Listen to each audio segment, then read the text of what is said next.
Welcome to புது பொண்ணு சமையலறை. இன்றைக்கி பார்க்க போகிற ரெசிபி சூப்பரான சுவையான பீன்ஸ் சாதம் தாங்க பார்க்க போகிறோம். குழந்தைங்க பொரியல் பண்ணி கொடுத்தா சாப்பிட மாட்டாங்க. இந்த மாதிரி ரைஸ் பண்ணி கொடுங்க, கண்டிப்பாக சாப்பிடுவாங்க.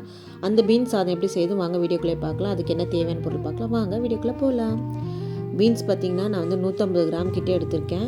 நல்லா இந்த மாதிரி ரப்பர் பேண்ட் போட்டு நல்லா பொடியாக கட் பண்ணணும். ஏன்னா தண்ணி நம்ம ரொம்ப நிறைய ஊற்றி வேக வைக்க போகிறதில்ல, நம்ம அப்படியே ஆவியில் தான் வேக வைக்க போகிறோம். அதனால ரொம்ப எவ்வளோ மெலிசாக வெட்ட முடியுமோ அந்த அளவுக்கு வெட்டிக்க வேண்டியதான். ரொம்ப பெருசாக இருந்தாலும் நம்மளுக்கு சீக்கிரம் காய் வேகாது. 2 வெங்காயம் மட்டும் நல்லா பொடியாக கட் பண்ணி எடுத்துக்கலாம்.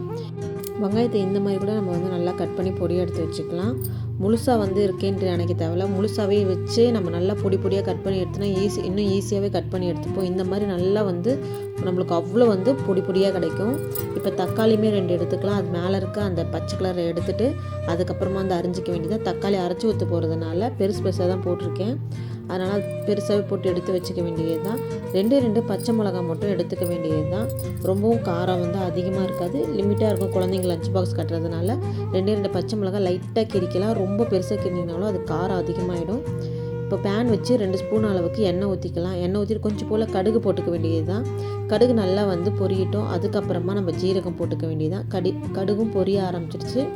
இந்த ஸ்டேஜில் நம்ம ஜீரகம் போட்டுக்கலாம். போட்டுட்டு கட் பண்ணி வச்சுருந்த பச்சை மிளகாவையும் கூட சேர்த்துக்க வேண்டியது தான்.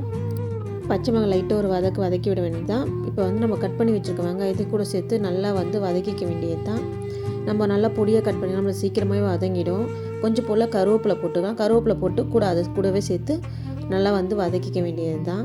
இஞ்சி பூண்டு பார்த்திங்கன்னா 1 ஸ்பூன் அளவுக்கு இஞ்சி பூண்டு போட்டுக்கலாம்.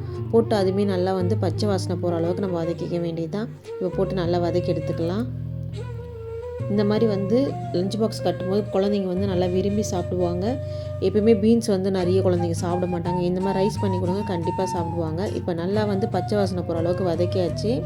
கொஞ்சம் போல் ஒரு கைப்பிடி அளவுக்கு புதினா போட்டுக்கலாம்.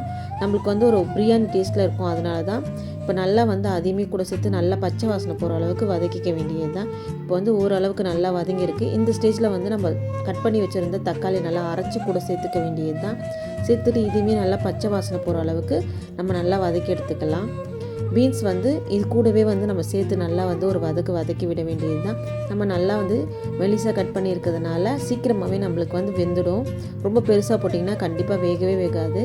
இந்த அளவுக்கு நல்லா மிக்ஸ் பண்ணி விட்டுட்டு மூடி வச்சாவும் போதும், நம்ம நல்லாவே வெந்துடும்.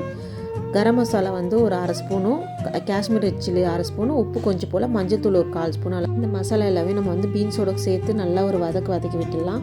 அதுவும் பச்சை வாசனை நல்லா போயிடும். அதுக்கப்புறமா நம்ம மூடி வச்சு சமைக்கும் போது இன்னும் சீக்கிரமாக காய் வெந்துடும். இப்போ நல்லா மிக்ஸ் பண்ணி விட்டுடலாம். மிக்ஸ் பண்ணி விட்டுட்டு மூடிக்க வேண்டியது தான். மூடும் போது அதோட அந்த ஆவியில் நம்மளுக்கு நல்லாவே காய் வெந்துடும். தண்ணிலாம் ஊற்றணும். சப்போஸ் தண்ணி தேவைப்பட்டால் ஊற்றலாம். தண்ணி ஊற்றினா ஒன்றாகாது, ஒரு மாதிரி சாதம் மதியானத்துக்கு தண்ணி விட்ட மாதிரி ஆகிடும். இந்த மாதிரி மூடி வச்சு சமைக்கும் போது அதில் கூட சாதம் போட்டு கிளறும் போது நல்லாவே இருக்கும். அதனால தான் தண்ணி ஊற்றாமல் நல்லா மிக்ஸ் பண்ணி எடுத்துக்கலான்ற. அவ்வளோதான். இப்போ நல்லா மூடி நல்லா வெந்துடுச்சு. இந்த ஸ்டேஜில் 1 கப் அளவுக்கு நம்ம சாதம் உதிரியாக இருக்கணும். நல்லா ஆற வச்சு போட்டிங்கன்னா சாதம் உடையாமல் இருக்கும், கெட்டும் போகாது மதியானத்துக்கு சாப்பிடும்போது. இப்போ நல்லா மிக்ஸ் பண்ணி எடுத்துக்க வேண்டியது தான். ரொம்ப கலராக உங்களுக்கு பார்க்க வேணும், ஒரே ஒரு கேரட் மட்டும் லைட்டாக துருவி போட்டிங்கன்னா சூப்பராக இருக்கும் பார்க்குறதுக்கு. நான் கேரட் இல்லை அதனால் போடலை. இப்போ நல்லா ரெடி ஆகிடுச்சு.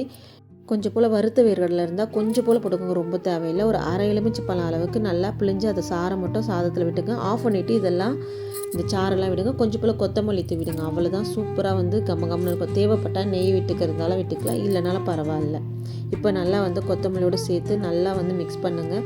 நல்லா வாசமாக இருக்கும், சாப்பிட்றதுக்கும் நல்லாயிருக்கும். இப்போ நான் பவுல்லையும் மாற்றிட்டேன். என் சேனல் ரொம்ப பிடிச்சிருந்தா சப்ஸ்கிரைப் பண்ணுங்கள், கமெண்ட் பண்ணுங்கள், பெல் ஐக்கான் கிளிக் பண்ணுங்கள்.